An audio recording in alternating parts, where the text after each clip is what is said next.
Buenos días, de nuevo les habla el profesor Mauricio Beltrán y continúo con este análisis de cómo Bukele llega al poder en el 2019, pero cómo además se gana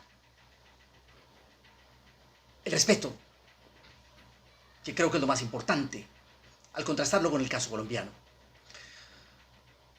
A quien se le inviste de autoridad, si uno se remite a los orígenes latinos de la palabra, se le está encomendando la tarea de levantar, de hacer crecer a la sociedad. En el caso colombiano, de sacarla de ese foso putrefacto en el que nos revolcamos desde hace 200 años. Y eso implica que quien tiene autoridad debe buscar, a través del ejercicio preciso, adecuado, justo, honesto de la autoridad, ganarse la adhesión y el respeto de sus ciudadanos. Pues bien, Nayib Bukele, para el 2019, febrero, cuando gana las elecciones en primera vuelta, tiene esta autoridad. Y al contrastarlo con el caso colombiano, nos damos cuenta de una primera diferencia entre el presidente, el actual presidente de El Salvador y el actual presidente colombiano, Gustavo Petro. Esta fotografía de junio 22 del 2022, días después de que se confirmara que Petro se había convertido en el presidente por un estrecho margen en la segunda vuelta, nos comprobaba a muchos y a otros desilusionaba que este individuo no merecía respeto ni adhesión. Se estaba juntando.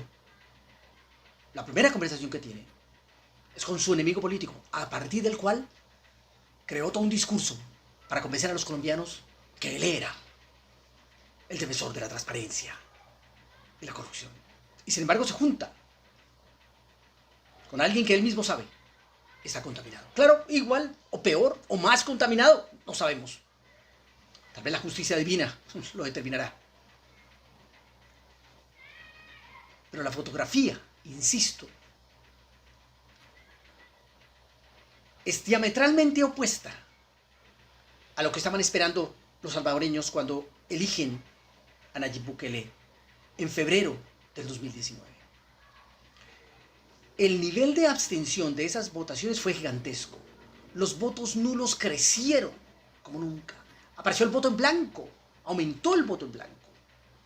Y lo más interesante es que en las elecciones de El Salvador de febrero del 2019 se sabría después, aparentemente las bases, los militantes del FMLN y de Arena votaron por Bukele. Cuando están por cumplirse 3 meses de las elecciones presidenciales y que se celebre el traspaso de mando, la consultoría Sid Gallup presentó los resultados de una encuesta de opinión en la que fueron evaluados miembros del actual gobierno, el presidente electo, alcaldes y diputados. El presidente electo Nayib Bukele cuenta con el respaldo del 76% de los salvadoreños según la más reciente encuesta de Sid Gallup. El estudio también reveló que la popularidad y aceptación de Bukele ha tenido un ascenso en los últimos años. El director regional de la casa encuestadora explicó las razones. Hay una ilusión muy fuerte. Nayib Bukele ante la opinión pública tiene la confianza en estos momentos de que va a actuar sin corrupción, de que va a estar formando un gabinete de gente honrada y capaz. Y parte de lo que ha estado mencionando el salvadoreño en los últimos años es que debido a la deshonestidad de los distintos miembros de gobierno es que no se ha podido actuar y que no se ha tomado acción en los distintos problemas que están enfrentando en los hogares. En el sondeo también se preguntó a la población su opinión sobre los partidos políticos. El FMLN cuenta con el 7% de aceptación, mientras que Arena lo dobla con el 14%. Los números, la manera aplastante como en primera vuelta gana Bukele, lo indicaban. Además, porque lo recordarían después los análisis, que el día de las votaciones no habían representantes de Nuevas Ideas. Solo habían chalecos de los representantes militantes del FMLN y de Arena. Habían votado por Bukele. Ellos también estaban decepcionados de su dirigencia política. Pues bien, Bukele mantiene la distancia. Es coherente. A diferencia del gobierno del cambio en el 2022 de Gustavo Petro, no hubo reuniones, no hubo intercambio de mensajes, no hubo propuestas de crear grandes acuerdos nacionales. No, porque los acuerdos nacionales en Colombia siempre están en función de una sola cosa. Ahora lo llaman perdón social. Y en realidad es impunidad. Solo que nuestro exguerrillero resultó más intrépido que todos los demás y quiere impunidad para todos. Bueno, él diría más bien que él es más magnánimo. En fin, la expulsión de Bukele les empieza a doler, inclusive hay miembros del FMLN que van a decir, fue un error. Empiezan a mandarle mensajes a Bukele. Después de las elecciones, los miembros de la asamblea, de todos los partidos, estamos contigo, queremos negociar, queremos gobernar contigo, ayudarte. Y Bukele, lejos. Insisto, por esa coherencia de Bukele, se va ganando más aprecio de los salvadoreños. Y esto se nota especialmente el día de la posesión, junio 1 del 2019. Los 84 diputados, o sea, los 84 miembros del Congreso salvadoreño, el presidente, el vicepresidente, el presidente Sánchez, el exguerrillero,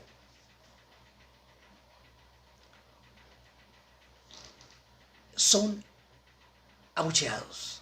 Escuchen unos segundos lo que pasa cuando el presidente saliente camina a tomar su silla en la ceremonia de posesión de Nayib Bukele.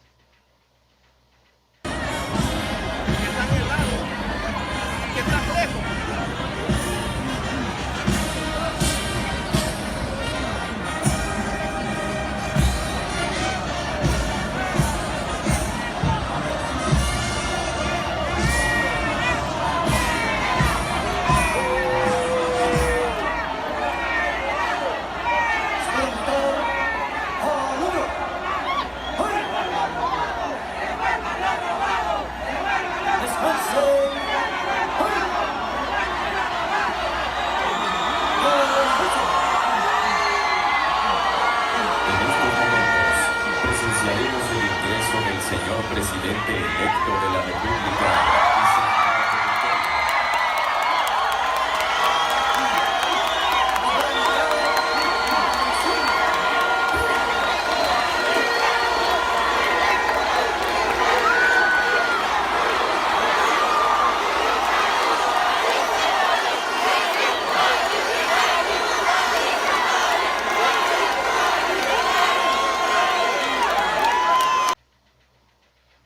Devuelvan lo robado, empieza a gritar la gente.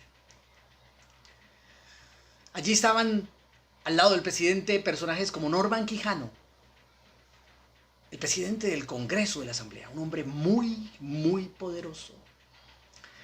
Y Beto Romero, otro político de la Arena muy, muy poderoso. De esos que se habían sentado ya por décadas en la Asamblea, con todos los contactos. Y los 84 diputados de todos los partidos a los que les exige la gente que devuelvan lo robado. Ahora bien, entra el gobierno y aquí sucede una cosa particular. Bukele había dicho que con respecto al crimen organizado no quería repetir la fórmula, Porque es que la mano dura en El Salvador, la posición esta que le llaman de mano dura, con un cierto carácter despectivo, especialmente desde las Naciones Unidas y la OEA, y en general por todo el progresismo, esa posición de mano dura arranca en el gobierno de Arena y la mantienen los gobiernos de izquierda. Inclusive después de que se le cae el pacto secreto, la tal tregua entre las maras, convocado por el presidente Funes entre el 2012 y 2013. Todos van a hablar de mano dura. Y en un momento determinado se establece la super mano dura. El hecho de caminar esposados, con las manos atrás, agachados, en pantaloneta o pantaloncillos, eso viene de atrás. El restringir supuestamente las llamadas, y lo veremos en el próximo programa, la comunicación desde las cárceles, eso viene de atrás. Eso no se lo inventó Nayib Bukele. Y Nayib Bukele estaba proponiendo, en realidad, dejar ese modelo, porque parecía desgastado, proponiendo antes de convertirse en presidente, y ofrecer oportunidades laborales a los pandilleros. Pero Nayib Bukele tenía una particularidad. Tiene una particularidad. Lo dice una y otra vez, con orgullo. Primero es la voluntad de Dios.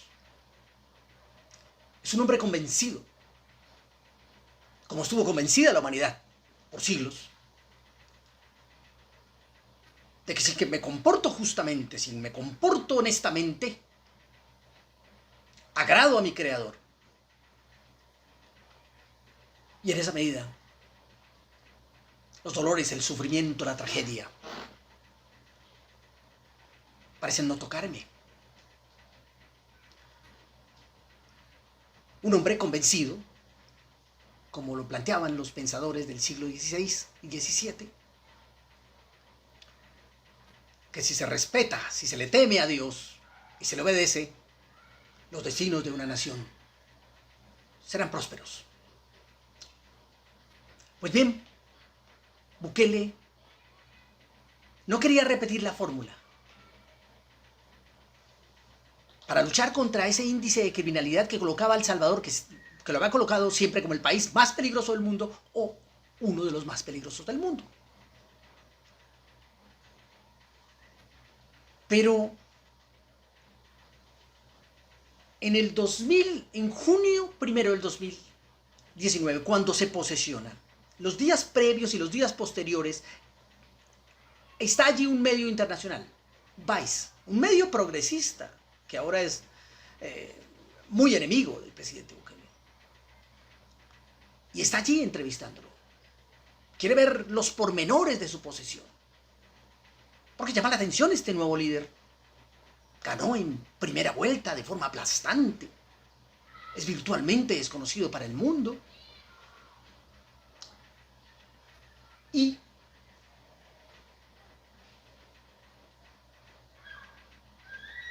dentro del video se puede apreciar cómo incluso el policía que es entrevistado por el medio está convencido de que si algo nuevo debe hacer el presidente para luchar contra la criminalidad es el desempleo, luchar contra el desempleo. Porque la raíz entonces del problema es pobreza, dice el policía.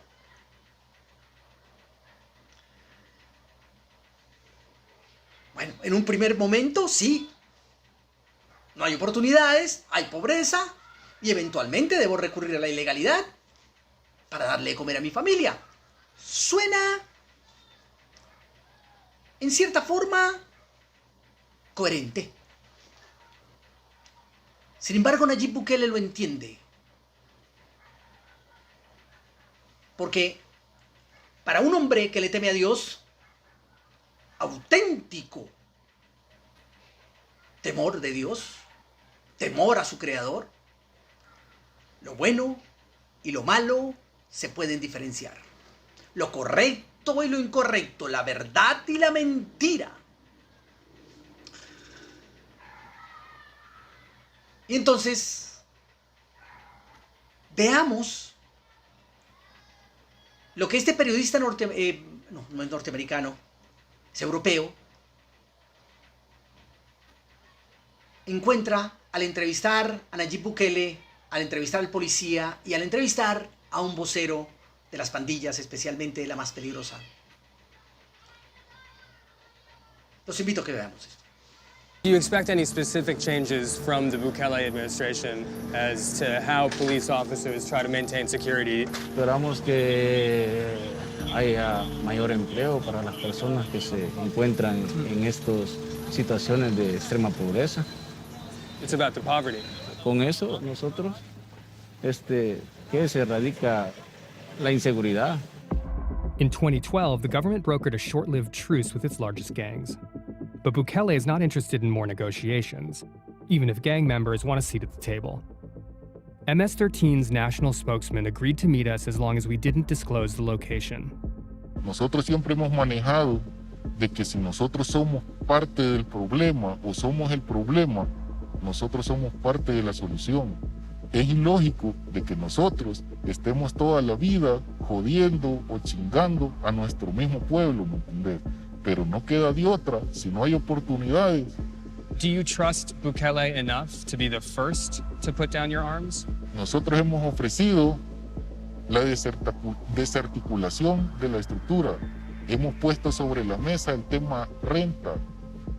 No le vamos a ayudar al país si llegamos a un diálogo a donde ya no exista la necesidad de rentear a la gente, como dice.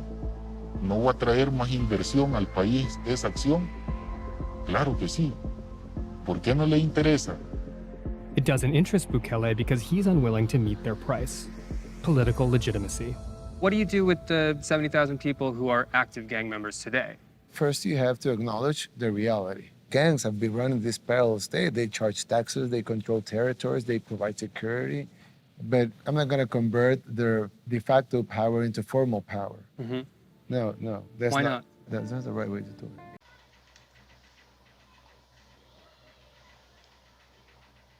El asunto de la pobreza. Ok, bien, sí. Entonces, coloquemos estos como la causa eficiente de la criminalidad. Y por el otro lado, los miembros de la M13, diciendo, por lo menos su representante, somos parte del problema, pero también somos la solución. Y si no hay oportunidades económicas, vamos a tener que seguir, la expresión de esa parte del mundo es seguir chingando a nuestros conciudadanos, a nuestro pueblo. Entonces, tal como lo está proponiendo en este momento el señor Piper Tuluá y los miembros de las disidencias de las FARC, desarticulamos toda esta estructura criminal a cambio de una renta, ¿no? ¿Qué nos van a dar? Y listo, se termina el problema, presidente, y entonces en ese momento se termina el problema, va a llegar mayor inversión, va a llegar mayor desarrollo económico, y ellos confían en que a Bukele le va a interesar, le han interesado a los demás. Pero las cosas eran totalmente diferentes en El Salvador para el 2019. Como lo dije ya alguna vez, desde el 2013 la Iglesia Católica había sentado las bases filosóficas del por qué un Estado no puede sentarse con aquellos que a partir de la sangre, del dolor, de la tragedia de los demás, convierten el crimen en una actividad que desarrollan todos los días, en una forma de existencia. El Estado debe perseguir, anular, castigar, disuadir. Para eso está instituido. Y la Corte Suprema lo ratificaría 2015 diciendo, no me importa el motivo, puede ser altruista, las mejores intenciones, usted se sienta a negociar con el crimen organizado y usted es cómplice y parte del crimen organizado. Y entonces A diferencia de lo que ocurre en Colombia, se acaba la fiestica de sentarse a negociar con criminales que ofrecen desarticular, acabar todo el negocio, no volver a matar, no volver a robar, no volver a secuestrar, no volver a extorsionar, no volver a violar y en el caso colombiano, no volver a reclutar niños y convertirlos en depredadores. No. En El Salvador, filosófica y jurídicamente era un imposible. Y Bukele, como un hombre convencido de que es criatura, por eso la respuesta al periodista.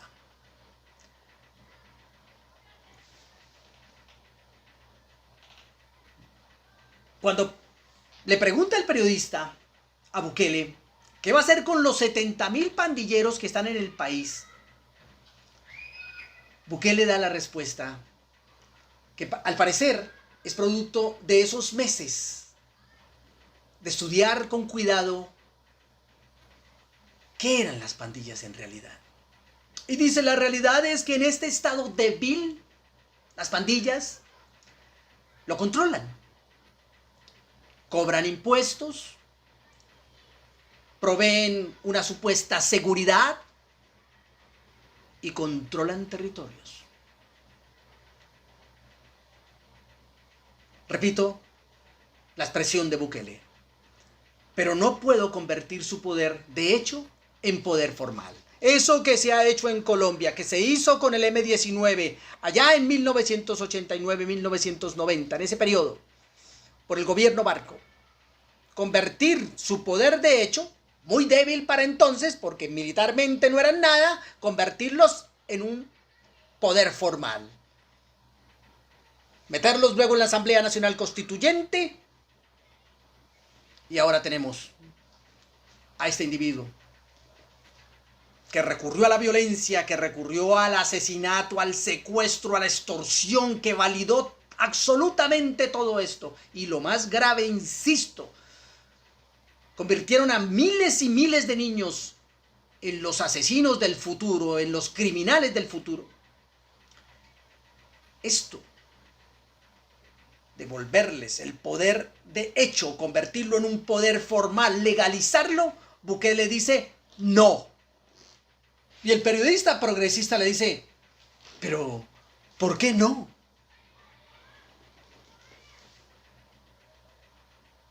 Y Bukele contesta, porque no es la forma correcta de hacerlo.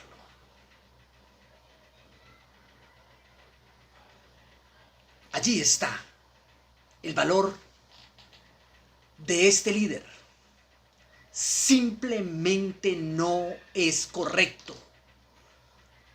No es legal, no es moral, no es auténtico, no es transparente. El negociar la ley penal es un acto de profunda corrupción.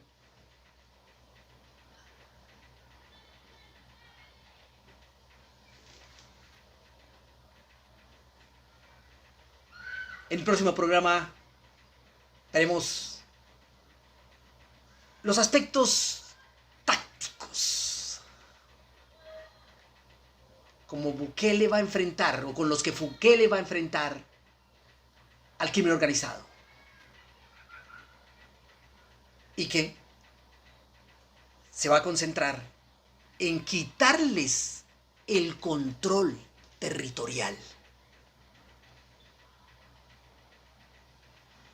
Seguimos hablando. Los invito a visitar mi portal profebeltran.com. Allí podrá descargar usted algunos documentos gratuitos.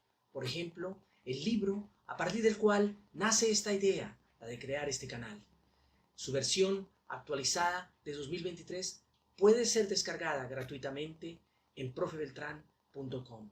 Y como no recibimos ninguna contribución de persona natural o jurídica, para no poner en peligro el compromiso con la verdad, lo invito a usted a que contribuya en la cantidad que usted desee para poder mantener esta charla sobre la trágica realidad colombiana. Muchas gracias.